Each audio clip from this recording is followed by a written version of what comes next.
señoras y señores. Bienvenidos a una charla muy interesante en la Universidad Popular Carmen de Michelena.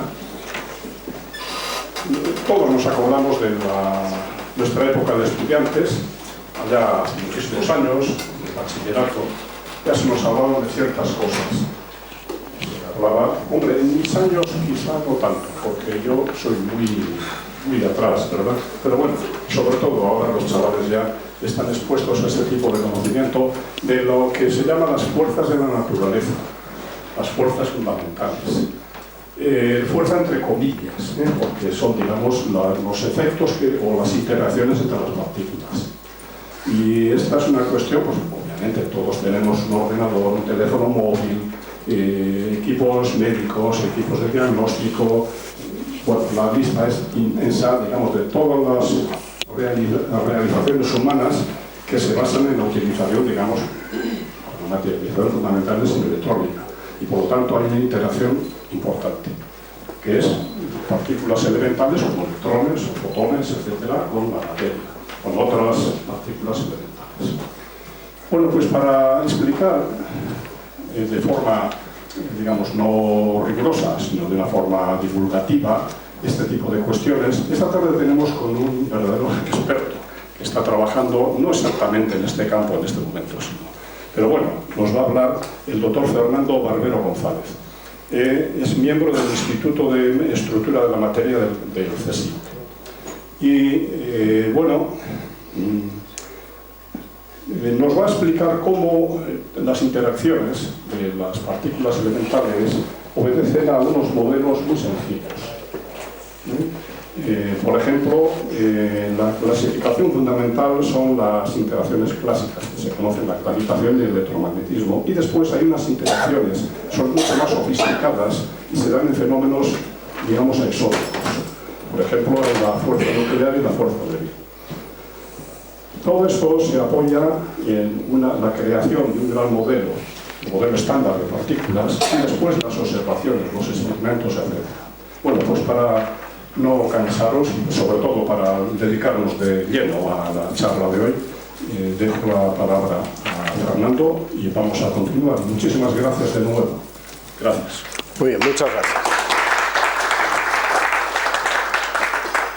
Bueno, en primer lugar quisiera agradecer a Gabriel y a la Universidad Popular de Tres Cantos por el que me hayan invitado a venir a dar aquí una charla. Para mí es emocionante, porque yo vivo aquí, o sea que muchos de vosotros sois convecinos míos, no todos, alguno que ha venido de fuera.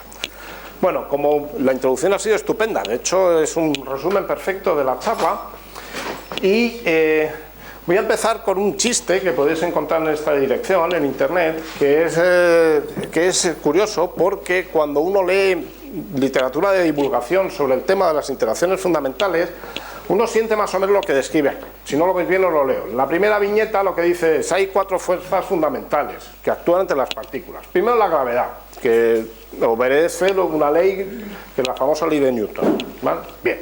Y aquí hay uno que dice, ok, bien. La segunda dice el electromagnetismo, que obedece la ley de Coulomb, y además están las ecuaciones de Maxwell. Y este también dice, vale, ¿y qué? La tercera es la fuerza nuclear fuerte, que obedece, bueno, mantiene a los protones y a los neutrones juntos y es fuerte. Y el otro de ahí dice, ya veo, ya no entiende muy bien. Y la última dice, bueno, y la cuarta es la fuerza débil, que bla bla bla bla bla bla, desintegraciones radiactivas, bla bla bla bla bla bla. Bueno, eso no es una... El oyente dice, bueno, eso no es una frase, simplemente ha dicho radio algo. Dice, y esas son las 4 fuerzas fundamentales. Hay alguna que realmente se entiende mucho peor. Entonces lo que voy a intentar durante la charla es hacer un repaso de cuáles son las interacciones fundamentales, por qué son tan distintas unas de otras, por qué unas nos parecen familiares y otras no. Por el camino iré introduciendo algunos conceptos de forma muy sucinta, algunos conceptos básicos sobre la física clásica, la física cuántica, quizá algo de teoría de relatividad, para que por lo menos se entienda un poco mejor que lo entiende el muchacho este que está asistiendo a la charla. Bueno, ¿qué entendemos por interacción? La propia palabra lo dice, acción mutua entre las partes de un sistema físico. Y en nuestra vida cotidiana nosotros vemos que hay un montón de formas de acción mutua. Por ejemplo, contacto entre los cuerpos. Para nosotros las interacciones normales se producen cuando tocamos las cosas o cuando las cosas nos tocan a nosotros. En los sistemas elásticos, cuando una pelota rebota, la goma se deforma, ahí hay unas fuerzas que se transmiten y que hacen que la pelota reaccione de una cierta manera. Los fenómenos de flotación, los imanes, por ejemplo. Ya los imanes es un poco distinto porque ahí parece que no hay un contacto directo, aunque la fuerza realmente es una fuerza que sentimos y que es muy clara. La transmisión de calor es otra forma de acción mutua, es decir, cuando ponemos un cuerpo caliente en contacto con un cuerpo frío pasa algo y hay cambios que notamos y esos cambios se producen por el contacto. La transmisión de luz, la atracción gravitatoria, o sea, hay un montón de maneras en las que la materia actúa entre sus distintas partes. Y por supuesto, cuando uno se encuentra en una situación como esta, pues la pregunta natural que se hacían los filósofos en la antigüedad y que se hacen los científicos desde hace unos cuantos siglos, es tratar de ver si hay algún tipo de interacción básica que explique todas estas que hemos visto. Y la respuesta es que sí, y de alguna forma en esta transparencia ya estoy dando un poco la conclusión de la charla, algo que es importante saber y recordar. Y es que hay 4 interacciones fundamentales, lo que pongo aquí la gran síntesis. Y las he dividido en 2 tipos. De hecho, Gabriel lo ha explicado muy bien, porque hay 2 interacciones que son clásicas, y son clásicas en varios sentidos. Son clásicas porque eran las que se conocían en la antigüedad, pero también son clásicas porque la física necesaria, las teorías físicas que las explican, los modelos que tenemos, son modelos clásicos, en el sentido de que no son cuánticos. Y luego hay otras que he llamado aquí no clásicas, también en varios sentidos, que son, bueno, las clásicas son la gravitación y el electromagnetismo, y luego las no clásicas, las raras, las que aparecían en las 2 viñetas de la derecha del cómic con el que he empezado, son la interacción nuclear débil y la interacción nuclear fuerte. Y son no clásicas por varias razones. Primero, porque no los se conocían en la antigüedad. Segundo, porque se manifiestan a una escala de distancias y de energías que es tal que es necesario recurrir a la mecánica cuántica para explicarlas correctamente.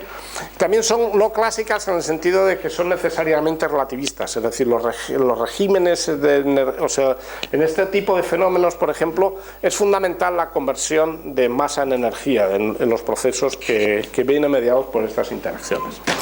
Entonces, esta es una división que hay que tener bien clara en la cabeza. Las clásicas son las que se entienden con más facilidad, las no clásicas nos va a hacer falta hacer un poquito más de esfuerzo. Voy a empezar con las clásicas y voy a empezar por el electromagnetismo. Los fenómenos eléctricos se conocen desde la antigüedad, algunos son realmente visibles y violentos, un relámpago como se ve aquí, pero luego hay otros más sutiles que, aunque aparentemente no están relacionados con lo que es la descarga en una tormenta, también son del mismo tipo, que es por ejemplo lo que se obtiene cuando uno frota materiales y acerca pequeñas partículas que están cargadas. Eso también se conoce desde la antigüedad. La ley fundamental, veréis que va a haber muy pocas fórmulas, pero pongo alguna, y esto es por una razón, y es que realmente la física es una ciencia cuantitativa que se basa en modelos matemáticos. Eso es algo que hay que tener presente siempre. Esto no puede ser una clase, con lo cual no voy a poder hacer nada que sea una deducción de tipo matemático, pero sí conviene tener presente que hay un trasfondo matemático formal que está ahí y que es necesario, es un ingrediente fundamental de lo que es la descripción de estas interacciones. Las fórmulas están puestas un poco de adorno, pero es para que no perdáis de vista ese hecho. Bueno, perdón. Entonces, bueno, la ley de Coulomb, pues es la ley famosa que nos dice que las cargas ejercen una fuerza entre sí, que es proporcional a su producto y que es inversamente proporcional al cuadrado de la distancia. Hay cargas de 2 tipos que se designan de forma convencional como cargas positivas y negativas, y lo que sabemos es que las cargas de distintos signos se atraen y las cargas de signos iguales se repelen, tanto 2 positivas como 2 negativas. Aquí he puesto la ley de Coulomb de una forma un poquito distinta a la habitual, pero es como se estudia en el bachillerato. Está puesto de manera que, por un lado pongo cómo es el campo eléctrico que crea una carga, y por otra parte se pongo aquí la fuerza que sufre una carga que está situada en un punto del espacio en el que hay un campo eléctrico. Es una forma interesante de verlo, porque se puede entender, porque de alguna forma separa lo que es la creación del campo, que es algo que se extiende por todo el espacio, de las fuerzas que sufren las partículas que están sometidas a esa acción. Pero esto de aquí, estas 2 fórmulas, es exactamente la ley de Coulomb. Fenómenos magnéticos. Durante mucho tiempo se pensaban que eran también conocidos. No es que haya muchos materiales magnéticos en la naturaleza, pero existe la magnetita, que es un óxido de hierro natural, que es ferromagnético y que atrae partículas de hierro. Esto se conoce también desde la antigüedad. Y los fenómenos magnéticos, cuando se investigaron más en el siglo XVIII, XIX en especial, pues se entendieron bien. De hecho, hay algo análogo a la ley de Coulomb, que se llama la ley de Biot y Savart, que tiene una expresión matemática un poco más complicada, pero que sigue más o menos los mismos pasos del anterior. Existe un campo magnético creado o por un imán o por una distribución de corrientes eléctricas que se extiende por todo el espacio, y cuando yo pongo una partícula cargada y en movimiento en una región donde hay un campo magnético, esa partícula sufre una fuerza que viene dada por esta expresión, que se conoce como ley de Lorentz. ¿De acuerdo? O sea, son fenómenos que tienen ciertas similitudes y tienen ciertas diferencias, pero que se conocen, o sea, lo que es su descripción matemática se conoce bien desde hace ya algunos siglos. Hay una primera unificación, y este es un tema recurrente cuando se habla de la física de las interacciones fundamentales, porque de hecho una de las cosas, uno de los objetivos de mucha gente que hace investigación en física teórica es intentar lograr teorías que unifiquen todas las interacciones, que expliquen con un modelo único cada una de ellas y expliquen además por qué en la vida ordinaria se manifiestan de forma distinta. Bueno, la primera unificación que hubo en física, y esto fue un fenómeno inesperado, es la unificación de la electricidad con el magnetismo, que se debe a este señor que aparece en este sello, James Maxwell, un físico escocés, quien a finales del segundo tercio del siglo XIX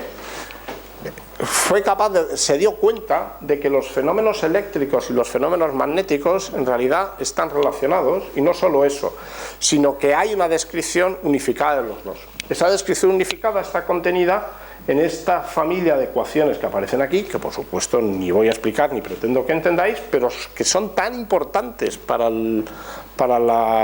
todo, es decir, tanto para la ciencia como para nuestra vida cotidiana, que alguna vez hay que haberlas visto. Aunque no se entienda muy bien, aquí reconoceréis esa E, que era el campo eléctrico del que hablaba cuando hablaba de electricidad, y esta B, que es el campo magnético, ¿vale? Simplemente eso. Bueno, el electromagnetismo es una teoría maravillosa porque no solo unifica la electricidad y el magnetismo, sino que a partir de esa unificación Maxwell hizo predicciones que eran realmente sorprendentes. La más espectacular de todas ellas, sobre todo la primera vez que uno se encuentra con ella, fue reconocer que la luz es un fenómeno electromagnético. En principio la luz era algo que ni tenía que ver con la electricidad ni tenía que ver con el magnetismo, no estaba muy claro qué tipo de fenómeno era, y Maxwell, a partir de sus ecuaciones, fue capaz de comprender que la luz es un fenómeno electromagnético. Eso es una de las consecuencias más importantes. Toda la tecnología, una gran parte de la tecnología moderna está basada precisamente en estas ecuaciones. La radio, por ejemplo, o sea, la existencia de ondas electromagnéticas que no sean solo la luz visible es una consecuencia de las ecuaciones de Maxwell. Y fue cuando se tuvo este modelo, que es esta teoría unificada, cuando primero los físicos e inmediatamente los ingenieros empezaron a utilizar las consecuencias de esta familia de ecuaciones para poner en marcha el mundo que conocemos, todo lo que son los generadores eléctricos, motores eléctricos, todo lo que tiene que ver con la tecnología eléctrica. O sea, realmente fue muy importante y es un ejemplo muy interesante de cómo algo que uno pueda pensar que es muy abstracto, como es la idea de ver si la electricidad y el magnetismo admitían una descripción unificada, pues resulta que tuvo unas consecuencias prácticas increíbles, ¿no? Que es lo que vemos en el mundo de la tecnología moderna, parte de la tecnología moderna. Bueno, voy a pasar a hablar ahora de la gravitación, la segunda interacción clásica. Y el problema con la gravitación es que es un fenómeno en el que lo que no está tan claro es qué interacciona con qué. Y eso es lo que voy a intentar explicar en estas 2 o 3 transparencias. Bueno, la gravedad tiene que ver con la caída de los cuerpos, que es un fenómeno completamente familiar para todos nosotros. Era un fenómeno que, por supuesto, observaron los filósofos antiguos y los sabios de la antigüedad intentaron explicar. Como pongo aquí, por ejemplo, Aristóteles decía que la gravedad es la tendencia natural de los cuerpos a ocupar el lugar que les corresponde. Y Aristóteles decía que ese lugar era el centro de la Tierra y esa es la razón por la que los cuerpos caían hacia el centro de la Tierra.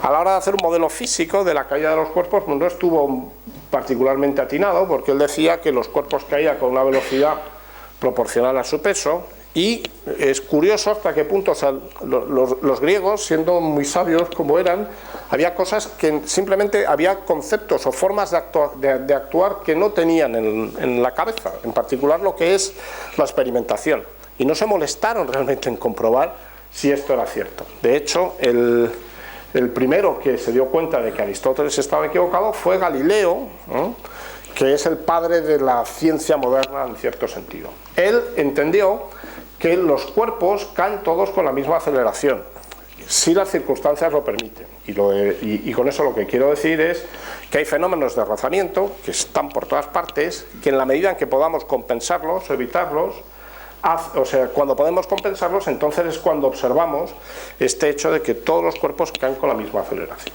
Si el rozamiento no es despreciable, pues entonces la cosa es más delicada, más complicada. Bueno, ahora voy a poner aquí una animación, una película, que está tomada de un programa de la BBC presentado por Brian Cox, y que es realmente espectacular. Esto que vamos a ver aquí es lo siguiente. Esta es una cámara enorme, tiene un volumen de miles de metros cúbicos, que por lo visto se utiliza para hacer pruebas de satélites en condiciones de vacío.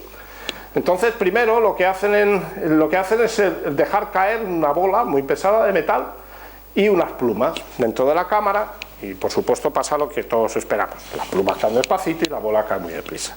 Pero eso es debido al rozamiento con el aire. Entonces, lo que hacen en esta película es vaciar esa cámara. Debe de costar un dineral, hace falta un presupuesto grande para hacerlo, porque se tarda varias horas en sacar todos los metros cúbicos de aire que hay ahí, y van a repetir el experimento dejando caer la pluma y la bola en condiciones de alto vacío. Y es espectacular, es decir, uno se fija en la pluma y en la bola, vamos a ver que caen exactamente a la vez, y además vamos a ver que, por ejemplo, la pluma no se deforma en absoluto, es decir, la pluma al caer se deforma por la fuerza que va haciendo el aire sobre ella y efectos de la compleja dinámica de un cuerpo que se mueve dentro de un fluido.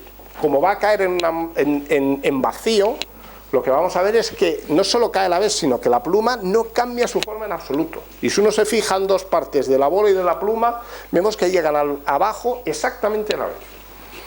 Esto parece la cámara, bueno, una estación de seguimiento de satélite. Entonces ahí le dan al botón y vamos a verlo. Pone la cámara lenta, es realmente curioso.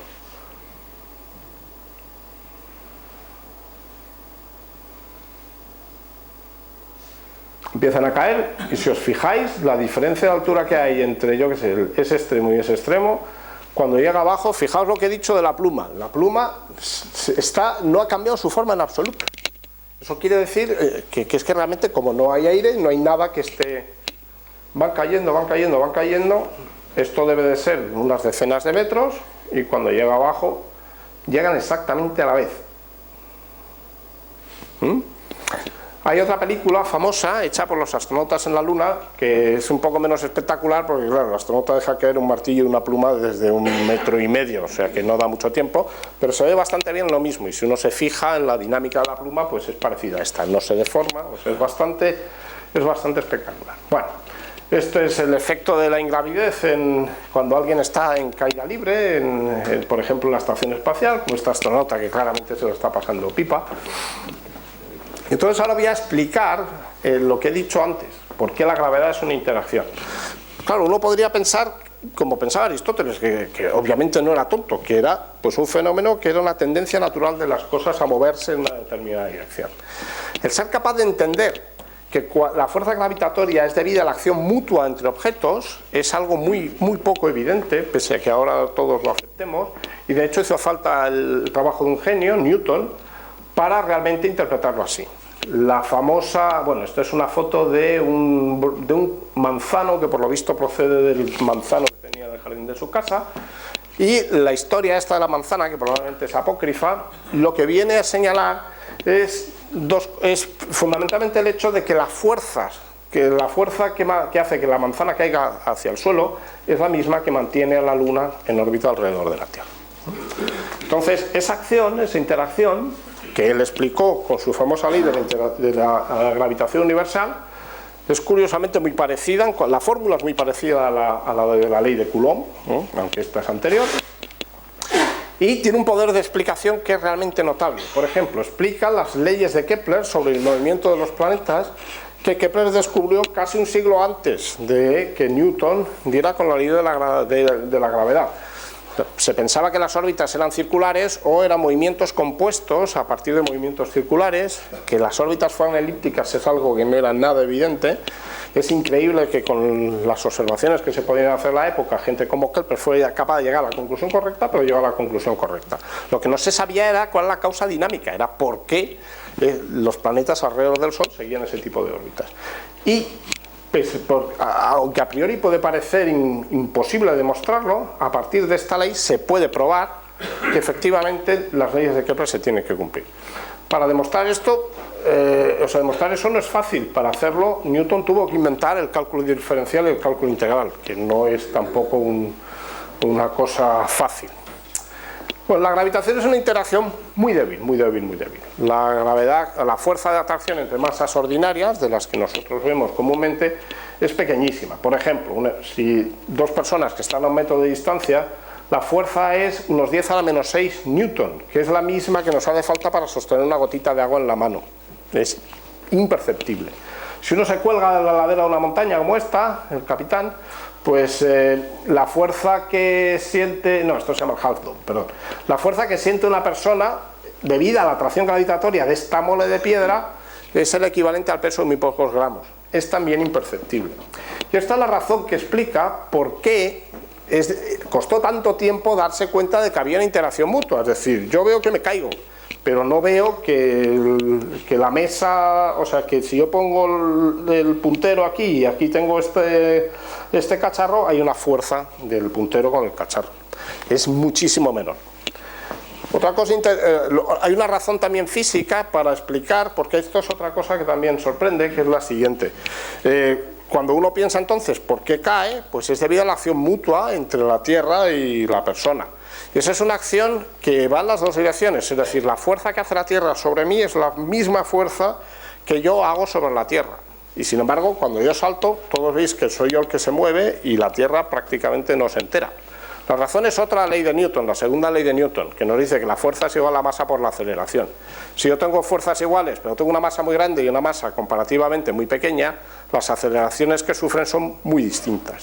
De forma que con la fuerza que yo hago a la Tierra, la aceleración que le doy a la Tierra es imperceptible. Es decir, para que se notara un cambio de velocidad en la Tierra, tendría que esperar un montón de veces la edad del universo para que aquello se moviera perceptiblemente. Y sin embargo, como mi masa en comparación con la de la Tierra es mucho más pequeña, si yo me subo a la silla y salto, caigo rápidamente y todos me veis. ¿De acuerdo?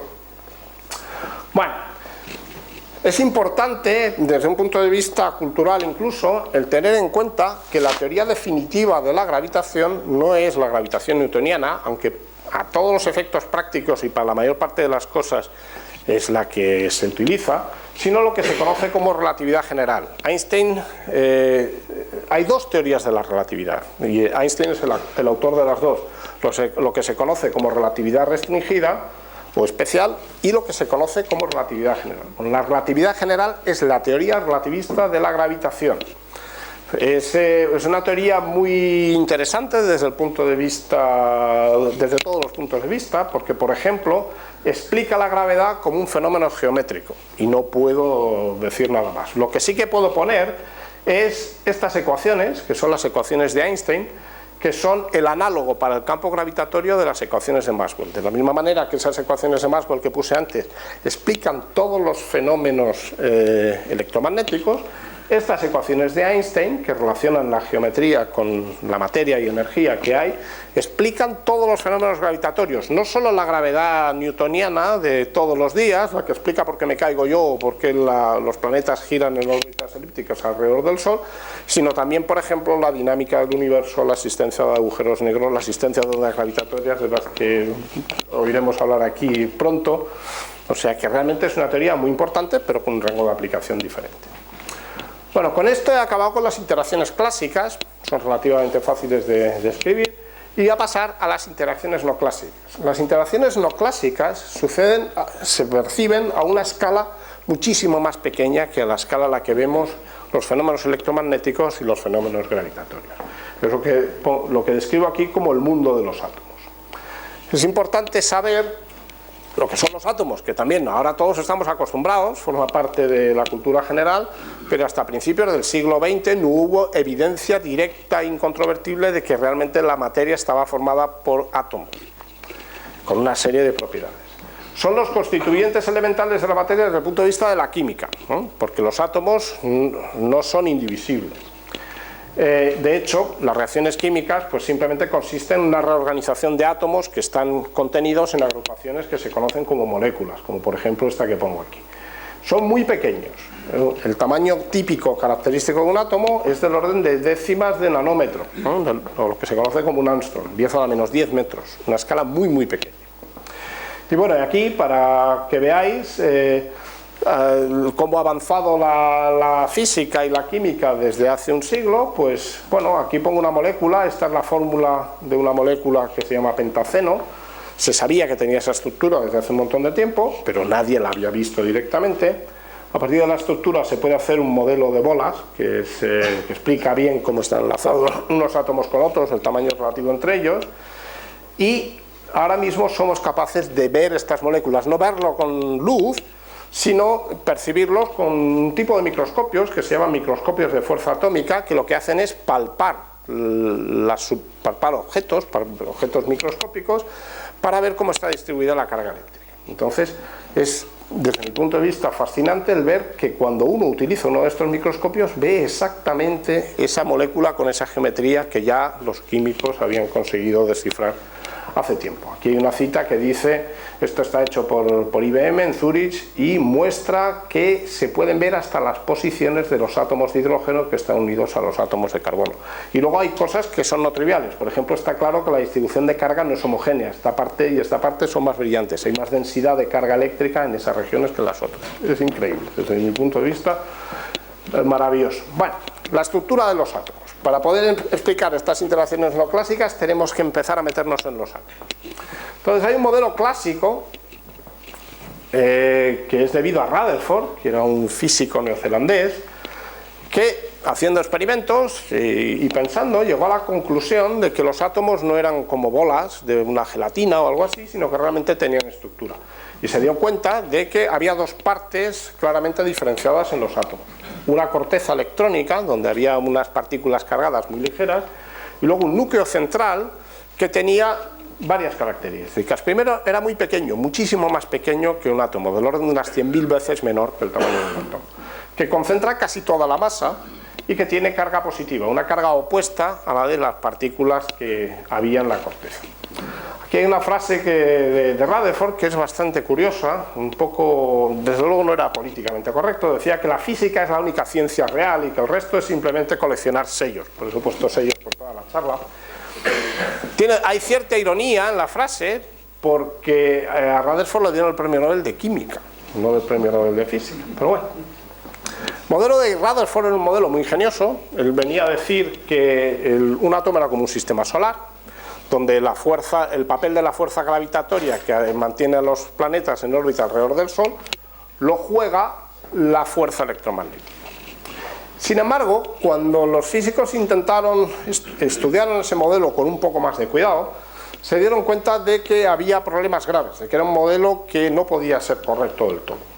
Y el problema fundamental era el problema de la estabilidad.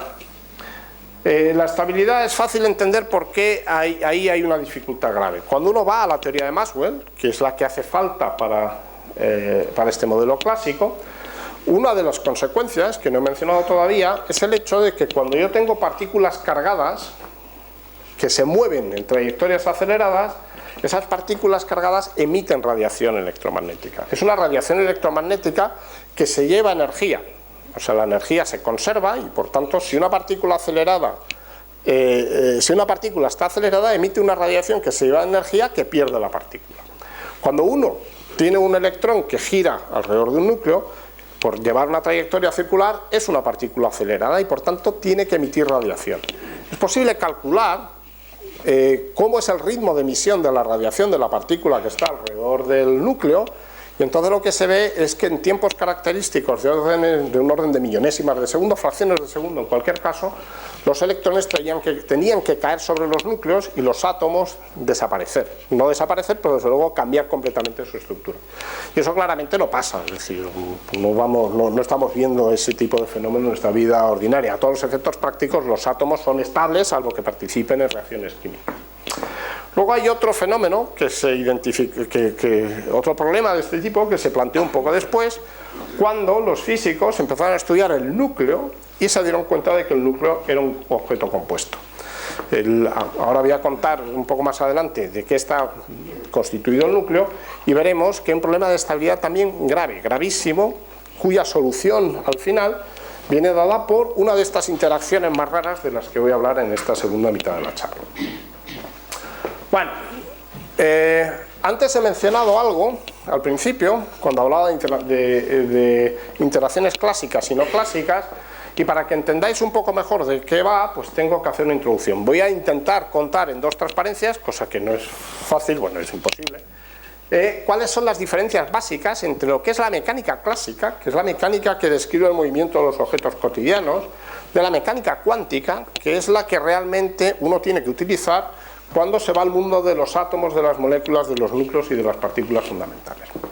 Aquí hay alguna fórmula, pero están puestas por la misma razón que antes, para que veáis que uno está hablando de cosas concretas desde el punto de vista matemático y que eso es un ingrediente fundamental en física. Bueno, sistema clásico que uno estudia en el bachillerato y luego en primero de carrera, en segundo de carrera, en tercero de carrera, está siempre con lo mismo, el oscilador armónico, el sistema mecánico más sencillo que existe. Una partícula que tiene una cierta masa, que está sometida a una fuerza recuperadora que es proporcional a la distancia con respecto a la posición de equilibrio. Eso es lo que se conoce como ley de Hooke. Si yo tengo un sistema de este tipo, a mí lo que me interesa es describir su movimiento, es decir, si yo desplazo la partícula de la posición de equilibrio y le doy una cierta velocidad, ser capaz de predecir su posición en todos los instantes de tiempo posteriores. Ese es uno de los objetivos de la mecánica como disciplina física. Para ello, pues tengo que poner las fuerzas, utilizo las leyes de Newton, a partir de ellas saco una ecuación diferencial, que simplemente pongo aquí para que veáis que es un objeto concreto, y uno la tiene que resolver. Uno estudia su curso de ecuaciones diferenciales, le dicen cómo se resuelve una ecuación de este tipo, y es capaz de dar entonces una fórmula, dar una función del tiempo, para ser un poco más preciso, que lo que describe es precisamente la posición de esa partícula en cualquier instante. Por tanto, somos capaces de predecir el comportamiento del sistema, que es algo también maravilloso cuando uno piensa sobre ello, es decir, somos capaces de adivinar el futuro y decir cómo se comportan los sistemas mecánicos. Para hacerlo, lo único que tengo que saber, como digo, es lo que se llaman condiciones iniciales, la posición inicial y la velocidad inicial. En mecánica clásica hay cosas muy interesantes, aunque uno tienda a pensar que es una disciplina muerta, no lo es, desde el punto de vista matemático hay problemas muy duros en los que se sigue trabajando, y dentro de lo que es el mundo de la mecánica hay algo que se conoce como cantidades conservadas, en particular la energía, que son fundamentales a la hora de explicar el movimiento del sistema. Aquí, bueno, simplemente esta gráfica pues es una solución. Esta representa la posición en función del tiempo, y veis pues que es un movimiento oscilatorio. La posición va subiendo y bajando, o sea, la ordenada en esta curva me dice la posición para un cierto instante. ¿Vale? Vale. La mecánica cuántica, que es la teoría que yo tengo que utilizar a pequeñas distancias, es una teoría completamente diferente. No se parece en nada. Yo puedo intentar describir el mismo sistema, es decir, una masa sometida a una fuerza armónica, y sin embargo, y por eso costó tanto en cierto sentido encontrar la mecánica cuántica, casi todos los conceptos clásicos dejan de tener sentido. Por ejemplo, el propio concepto de posición es algo que, aunque existe en mecánica cuántica, es muy diferente. Aunque solo sea también por una cuestión de cultura general, aquí pongo la ecuación básica de la mecánica cuántica, lo que se conoce como ecuación de Schrödinger, para el caso particular de un sistema de este tipo. Yo recuerdo cuando yo estudiaba el bachillerato había una asignatura que era física y química, y había unos capítulos de transición entre la parte de física y la parte de química donde le contaban a uno la estructura atómica, la estructura molecular y tal. Le mencionaban que existía una cosa que se llamaba mecánica cuántica, y entonces el profesor escribía la ecuación de Schrödinger en la pizarra. Yo no sabía qué había que hacer con esa ecuación. Para empezar, no estaba claro cuál era la incógnita, si se resolvía, si no se resolvía, cómo se resolvía. Una cosa un poco así, un poco chocante. Cuando uno estudia física, pues le enseñan a resolver esta ecuación. El objeto básico que describe los sistemas cuánticos es lo que se llama función de onda, y lo que es importante saber es que tiene una interpretación probabilística. No puedo, como no tengo más tiempo, no puedo decir mucho más. Hay una constante fundamental que aparece siempre que hay fenómenos cuánticos, que es lo que se llama la constante de Planck. Entre la cantidad inmensa de consecuencias poco intuitivas que tiene la mecánica cuántica, una de ellas es que, por ejemplo, la energía de un sistema, que para un sistema clásico es una cantidad continua, es decir, puede estar acotada inferiormente o no, pero puede tomar todos los valores reales. Sin embargo, para un sistema cuántico, típicamente es una magnitud discreta, es decir, la energía que puede tener un sistema cuántico solo puede tomar unos valores concretos, ¿de acuerdo?, que no están infinitamente próximos, que están espaciados entre sí. Este es el valor de la energía para un oscilador armónico, este tipo de sistema, pero si uno estudia, por ejemplo, un átomo, pues tiene un fenómeno parecido, aunque con una fórmula un poco diferente. Lo que represento aquí es el cuadrado del módulo de la función de onda, que digamos que es lo que yo tengo que utilizar para extraer la información dinámica que puedo extraer de un sistema de este tipo cuando lo describo cuánticamente. El problema de la estabilidad del que he hablado del átomo se resuelve utilizando la mecánica cuántica. Y fue uno de los problemas que dejaron bien claro que la mecánica cuántica era realmente la teoría correcta. La mecánica cuántica fue desarrollada por Heisenberg, luego Schrödinger participó en ello, y el modelo cuántico del átomo es un modelo que comparte ciertas características con el modelo de Rutherford, pero también tiene unas diferencias. Es verdad que hay un núcleo que concentra toda la masa y una corteza, pero mientras que en un modelo como el de Rutherford los electrones seguirían órbitas bien definidas, como la descripción cuántica es una descripción probabilística, lo único que podemos decir es que alrededor de un átomo existe una cierta probabilidad de encontrar los electrones, pero esos electrones no tienen una posición bien definida. Esto aquí pues está representado pictóricamente, esta es una foto tomada de Wikipedia, pues poniendo esa especie de nubecilla difuminada, donde además pues el gris es más oscuro cerca del núcleo. Eso lo que pretende representar es que en cierto estado cuántico del átomo pues es más probable encontrar los electrones cerca del núcleo que fuera del núcleo. Los átomos tienen niveles de energía bien definidos, como he contado antes. La mayor parte de ellos son inestables, pero hay algo que es muy importante, y es que hay uno que es el mínimo. O sea, cuando yo estudio un átomo, por ejemplo el átomo de hidrógeno, desde el punto de vista cuántico veo que hay una energía mínima. Y la existencia de esa energía mínima es lo que explica por qué el átomo es estable, porque en los estados de mayor energía los electrones no permanecen ahí mucho tiempo, saltan a estados de menor energía emitiendo luz, emitiendo radiación, pero cuando llegan a la energía más baja se tienen que quedar ahí. Eso es lo que explica la estabilidad de la materia en última instancia. O sea, es muy muy importante y fue un descubrimiento trascendental en la historia de la física. El núcleo. Vamos a ir ahora yendo al núcleo porque tengo que volver al tema de las interacciones. En el centro de cada átomo hay un núcleo que, como he dicho antes, concentra la mayor parte de la masa de la masa de un átomo. ¿Es un objeto elemental o compuesto? Pues bueno, los físicos en cuanto descubrieron que había un núcleo se pusieron como locos a intentar ver otra vez si aquello era como el átomo que tenía partes o si ya realmente habían dado con el último escalón en la estructura de la materia. Y no tardaron mucho tiempo en darse cuenta de que el núcleo era un objeto compuesto. Y cuando empezaron a entender cuáles eran las partes de un núcleo atómico, se dieron cuenta de que había problemas. Porque lo que vieron es que el núcleo está formado por dos tipos de partículas que ahora conocemos como protón y neutrón. Unas partículas con carga positiva y unas partículas sin carga, o neutras. Y claro, esto es un problema, esto presenta un problemón de estabilidad muy grande. ¿Por qué? Pues porque sabemos por la ley de Coulomb que cargas del mismo signo se repelen. Y además se repelen con tanta más fuerza cuanto más cerca están una de las otras. Entonces, a la escala de un núcleo atómico, que he dicho es 100.000 veces menor que el tamaño de un átomo, esas fuerzas de repulsión son enormes. Y En principio no hay nada que permita pensar, no hay nada que contrarreste. En el núcleo no hay cargas negativas, no se veían cargas negativas, veían solo cargas positivas y cargas neutras. Por tanto, la pregunta que se planteó cuando se empezó a entender la estructura del núcleo es, bueno, ¿qué mantiene a esos constituyentes unidos? Porque no puede ser la fuerza eléctrica actúa, pero justo en la dirección contraria, tiende a disgregar el núcleo, y la fuerza gravitatoria es irrelevante incluso a estas distancias. O sea, era un problema realmente grave. Se descubrieron también más o menos en esa época, finales del siglo XIX, principios del siglo XX, otro fenómeno aparentemente no relacionado, pero que claramente tenía que ver también con el comportamiento, o sea, no relacionado con el tema de la estabilidad, pero sí que era importante en cuanto a la física de los núcleos atómicos, que eran las desintegraciones radiactivas. Y haciendo experimentos y observaciones, los físicos vieron que había 3 tipos de desintegraciones que designaron de forma muy ocurrente como desintegraciones alfa, beta y gamma.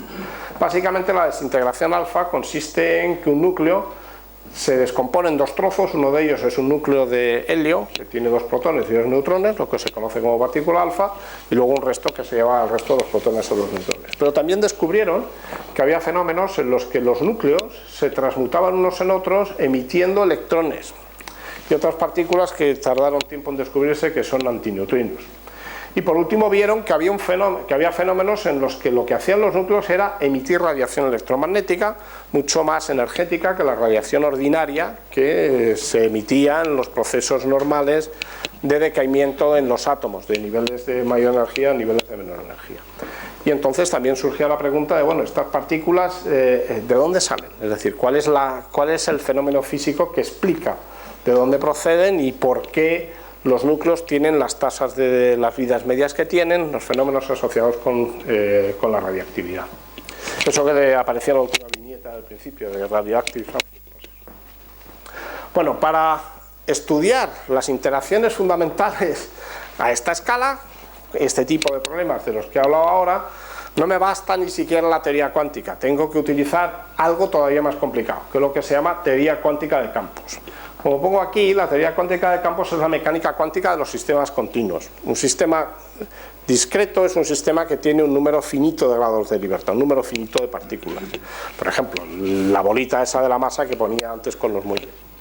Sin embargo, cuando uno estudia campos, como los campos electromagnéticos, esos son sistemas que tienen un número infinito de grados de libertad. Son lo que se llama sistemas continuos. Y se puede estudiar la mecánica cuántica de esos sistemas continuos, pero es una teoría aún más difícil desde el punto de vista conceptual que la propia mecánica cuántica que gobierna el comportamiento de los átomos. De hecho, teoría cuántica de campos es un nombre genérico, hay modelos distintas teorías cuánticas de campos. La primera que se formuló y se utilizó de forma consistente para predecir fenómenos físicos es lo que se llama electrodinámica cuántica.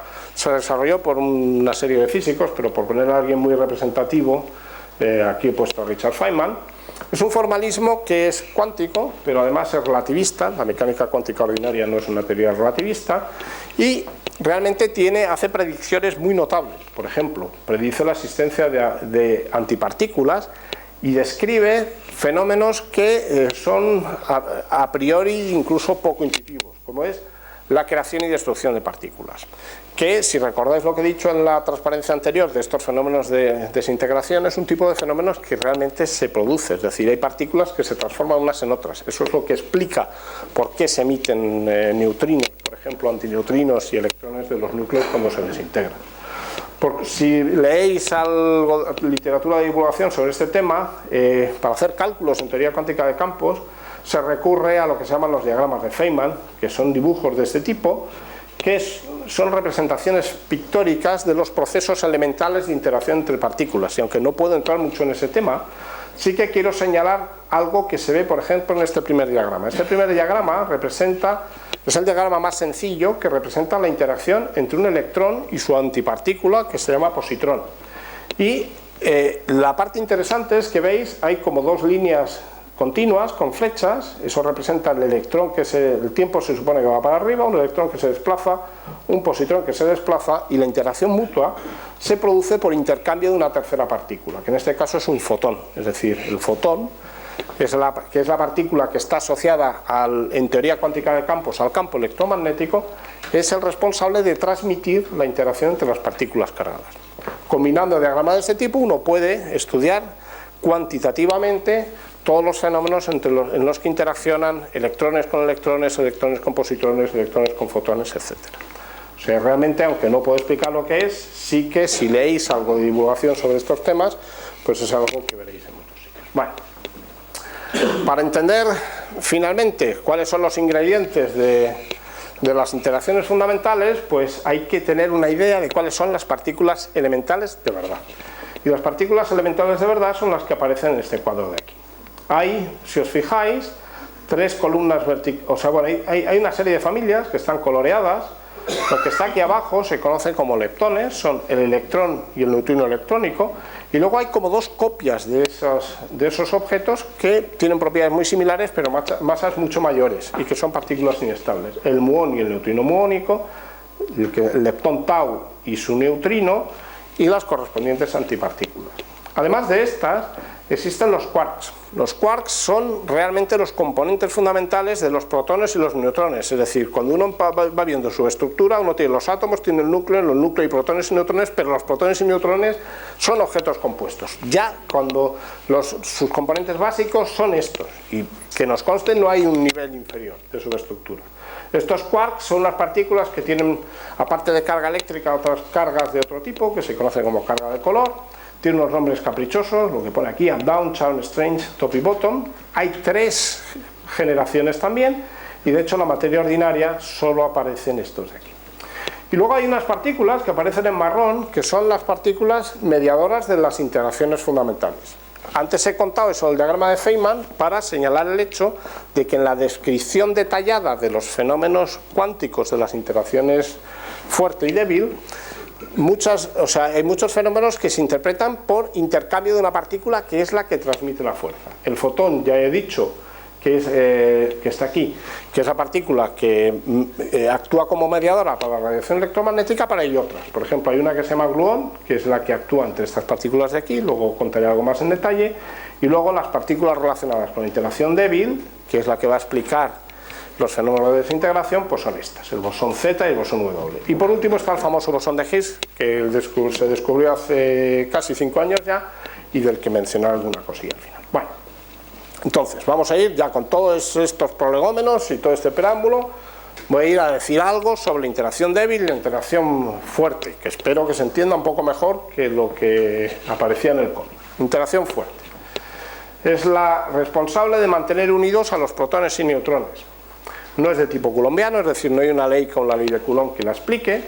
Tiene un alcance cortísimo, que es del orden del tamaño del protón, es decir, el alcance característico es 10 a la menos 15 metros. Esto es lo que se llama un fermi o un femtómetro. Y, bueno, pues es capaz de explicar cierto tipo de fenómenos de desintegración radiactiva. Es muchísimo más intensa que el resto de las interacciones y por eso es capaz de explicar por qué los protones no salen disparados de los núcleos. Aquí en estos sellos aparecen algunas de las personas que fueron fundamentales a la hora de formular la teoría cuántica de campos de la interacción fuerte. Gell-Mann, el propio Feynman y un físico japonés, Yuka Kono. Antes he dicho que un protón tiene unos ciertos constituyentes. Esos son realmente los que sufren la interacción débil, los quarks, y intercambian. Aquí hay un diagrama de Feynman, pues es una interacción que tiene una descripción en parte similar a la del electromagnetismo que he descrito antes, pero mucho más complicada. Es una teoría que desde el punto de vista matemático es más difícil que el electromagnetismo cuántico, la electrodinámica cuántica, y es mucho más difícil hacer predicciones con ella. No puedo insistir mucho en eso, pero es realmente importante. Y ahora, para que quede bien claro, aquí parece que estoy mezclando cosas, porque he estado hablando de protones y neutrones, y luego he dicho que los protones y los neutrones son objetos compuestos, que están compuestos por quarks, pero solo he hablado de una interacción.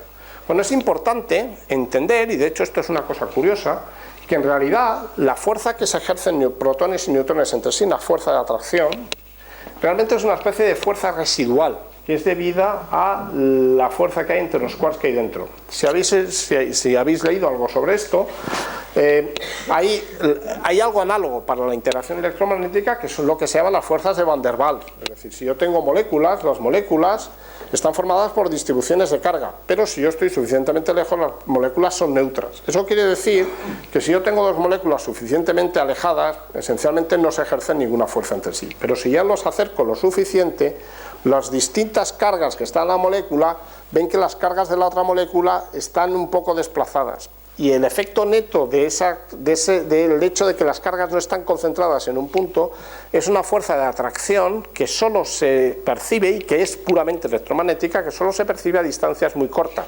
Esas son en última instancia también las que hacen que si aprieto sobre la mesa, mi dedo no traspase la mesa. En algún momento, cuando se acerca mucho, hay una fuerza que es bastante intensa, pero que solo se ejerce a una distancia muy corta. Ese tipo de fuerza residual, fuerza de Van der Waals, explica muchas de las propiedades de la materia ordinaria. Bueno, pues la fuerza que se ejercen los protones y los neutrones en el núcleo es un residuo de esta interacción fuerte que realmente se ejerce entre los quarks como objetos primitivos y básicos que forman los protones y los neutrones. Interacciones débiles. Pues hay un modelo de las interacciones débiles que, bueno, hubo una teoría antigua que no era completamente correcta, pero que funcionaba bastante bien, debido a Fermi, y luego lo que es la formulación moderna, también como teoría cuántica de campos de la interacción débil, se debe a estos señores de aquí, este es Weinberg, este es Glashow y Salam. Como he dicho antes, anticipado, las interacciones débiles explican, por ejemplo, la desintegración beta de los átomos. Los procesos de desintegración mediados por la integración débil son relativamente lentos, por ejemplo, claro, lentos en la escala de la física subatómica. Por ejemplo, antes he dicho que había unas partículas que se llaman muones, estas que he puesto aquí, que son como hermanos gordos del electrón. Muón se desintegra, tiene una vida media del orden de 1 millonésima de segundo. Podéis decir, wow, 1 millonésima de segundo, qué miseria. Pero cuando uno mira, por ejemplo, la vida media de otras partículas inestables, hay partículas inestables que viven 10 a la menos 23 segundos. Por ejemplo, el propio bosón de Higgs vive 10 a la menos 25 segundos, tiempos de ese tipo. Con lo cual, comparado con la vida de un bosón de Higgs, un muón vive eternamente. ¿De acuerdo? La razón es que las interacciones débiles, que son las responsables en última instancia, por ejemplo, de la desintegración de un muón, son lentas, ¿no? Y eso uno puede luego cuantificar eso cuando, con el modelo de la teoría cuántica de campos de las interacciones débiles, hace las cuentas. Es una interacción, como digo aquí, que también es no coulombiana, también o sea, no tiene ni siquiera sentido escribir una ley de fuerza como la ley de Coulomb o como la ley de Newton, y es de un alcance muy corto. Es del orden de 1 milésima del radio del protón. Esto es un atómetro, ¿no? 10 a la menos 18 metros. Curiosamente, aunque pueda parecer una cosa tan fantasmal y tan alejada de la vida ordinaria o todo lo que queráis, si uno quiere entender, por ejemplo, los fenómenos que explican de dónde procede la energía de las estrellas, las reacciones nucleares que se producen en el Sol y que dan lugar a la energía del Sol y en última instancia a la que nosotros utilizamos para vivir, pues uno tiene que utilizar la teoría de la interacción débil para explicar de dónde procede esa energía. Los fenómenos de fusión nuclear, las interacciones débiles participan de forma crítica. También explican la formación de núcleos pesados, o sea, realmente es muy importante, aunque pueda parecer que está muy alejada de la vida cotidiana, sin embargo, hay una serie de hechos básicos de la naturaleza, de fenómenos importantísimos para lo que es la vida, el funcionamiento del universo, que se explican con la interacción débil. Si uno mira, por ejemplo, la desintegración de un neutrón, que también es una partícula inestable, uno puede entenderla utilizando, pues como antes, una teoría cuántica de campos con sus diagramas de Feynman. En el caso, por ejemplo, de la desintegración de un neutrón, lo que sucede es que uno de los quarks emite una partícula que se llama bosón intermedio W-, que es muy pesada, pesa del orden de 90 veces la masa de un protón, pero es una partícula virtual, no pasa nada, que luego da lugar a dos, el electrón y un antineutrino. Es decir, uno entiende con un tipo de cálculo similar al que se utiliza para los fenómenos electromagnéticos cuánticos, cuáles son en detalle los procesos internos que se producen en un neutrón y que explican por qué se desintegra, en qué partículas se desintegra y otras propiedades. Por ejemplo, su vida media. Uno puede estimar la vida media de un protón a partir del formalismo básico de la teoría cuántica de campos para la interacción electrodébil. Es una interacción curiosa porque hace cosas que no suceden con las otras. Por ejemplo, transforma unas partículas en otras. Aquí partimos de un quark y terminamos con dos cosas que en principio no tienen nada que ver. Dos leptones, que es un electrón y un antineutrino electrónico. Hay otra serie de fenómenos que, como no tengo mucho tiempo, no voy a contar, pero que fueron muy importantes. Por ejemplo, lo que se conoció como corrientes débiles neutras, que de hecho fue la observación de este fenómeno del CERN en los años 70, fue lo que dio credibilidad definitiva al modelo que había de la interacción electrodébil creado por Weinberg, Blasio y Salam, que comentaba antes. Bueno, el Higgs, como en una charla de partículas es imposible escaparse sin hablar del Higgs, pues voy a decir dos palabras sobre el Higgs.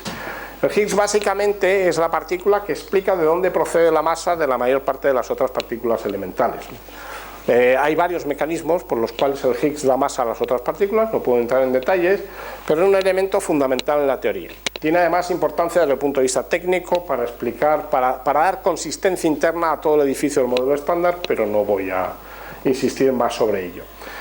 Esta partícula de Higgs tiene una historia interesante porque fue predicha por Higgs, Peter Higgs, un físico británico, en los primeros años 60.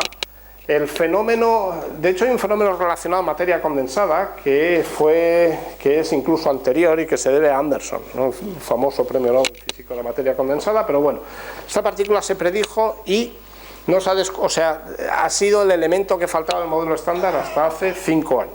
El LHC, que es el acelerador de partículas más grande que ha existido nunca, que está todavía en funcionamiento del CERN, descubrió esta partícula por fin en el año 2012. Los físicos estaban más o menos seguros de que tenía que existir, es decir, si no hubiera existido habría sido maravilloso en cierto sentido, porque entonces habríamos tenido que repensar todo el modelo estándar, pero bueno, no tuvimos tanta suerte y tal, y entonces realmente esa pieza que faltaba apareció y por lo que sabemos a fecha de hoy, las propiedades que tiene son exactamente las que predice el modelo estándar para él. Bueno, y voy a ir terminando con 3 comentarios. Este mundo de las partículas elementales tiene, antes he mencionado un poco de pasada que por ejemplo el fenómeno de la producción de energía en el Sol, para entenderlo hay que recurrir a las interacciones débiles, entre otras cosas.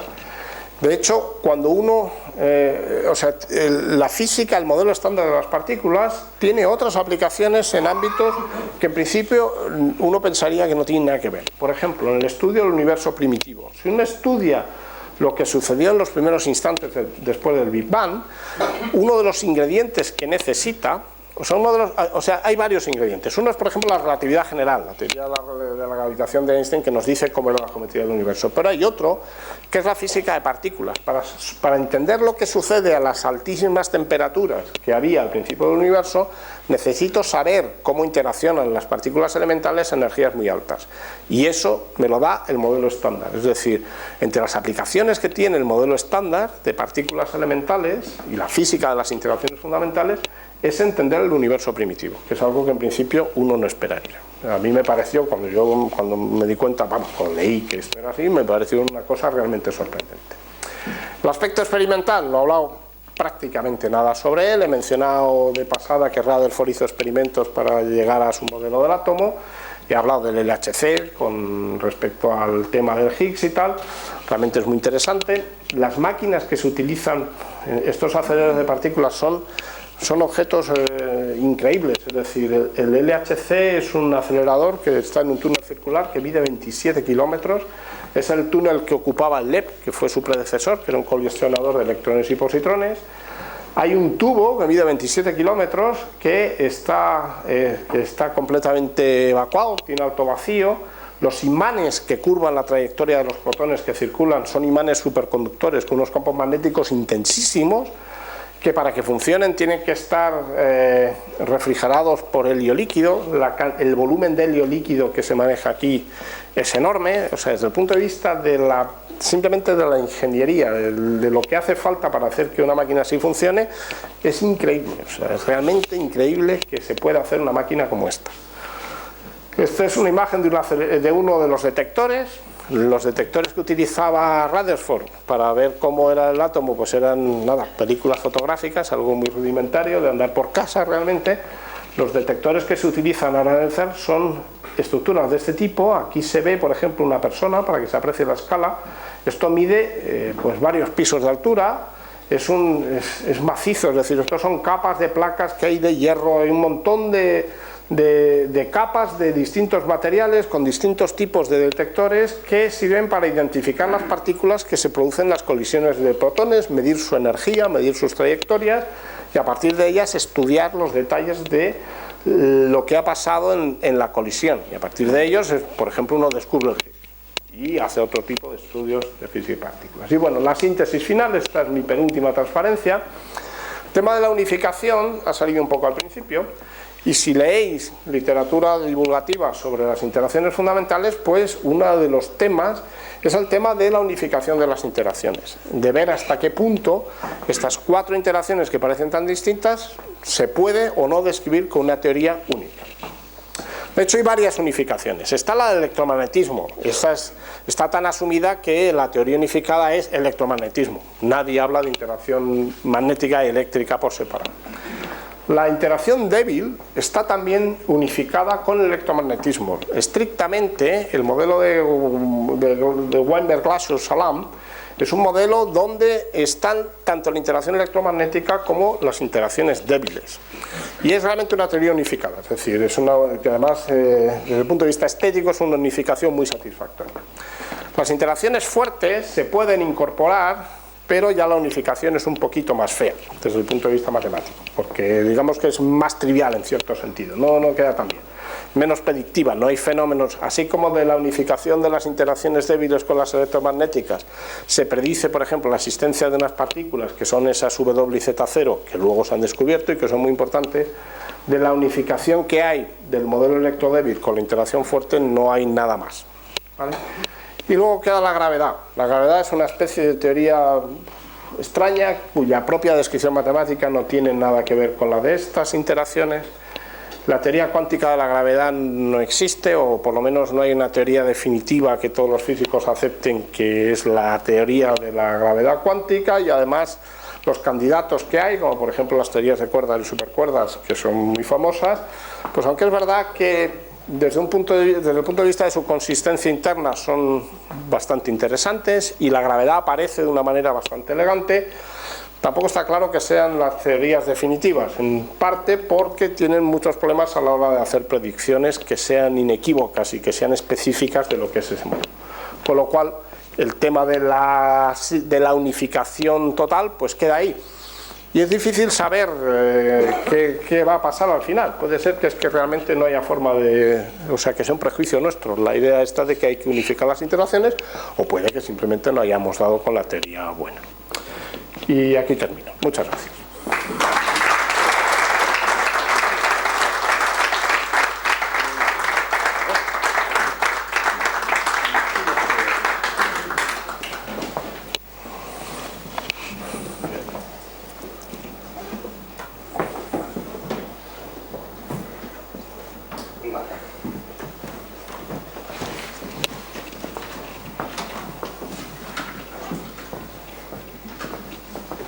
¿Por qué se dice hoy en día que puede haber varios bosones de Higgs?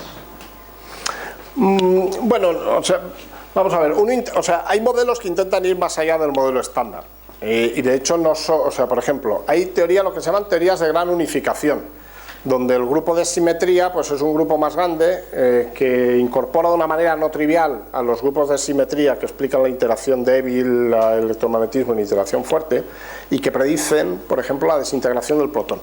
Estos son modelos muy elegantes desde el punto de vista matemático, que se hicieron también a finales de los años 70, parecía que era la forma natural de unificar por lo menos las tres interacciones, todas menos la gravitatoria, y sin embargo, pues predecían fenómenos físicos que no vimos, en particular que los protones tendrían que ser inestables. Entonces, cuando se ha intentado ir más allá del modelo estándar, ha habido varias vías, hay muchas vías, desde teorías que postulan la existencia de una subestructura por debajo de la de los quarks y los electrones, una cosa que se llama Technicolor, teorías donde se incorpora un tipo de simetría que se llama supersimetría, que predicen que el mundo de las partículas tiene otra especie de mundo paralelo, parecido, donde a cada partícula le corresponde una compañera supersimétrica y que tendrían propiedades interesantes y que incluso desde un punto de vista de ciertos fenómenos físicos podrían aportar la solución. Por ejemplo, el famoso problema de la materia oscura que existe en cosmología, pues una solución natural, que por desgracia no parece que sea la que se dé, es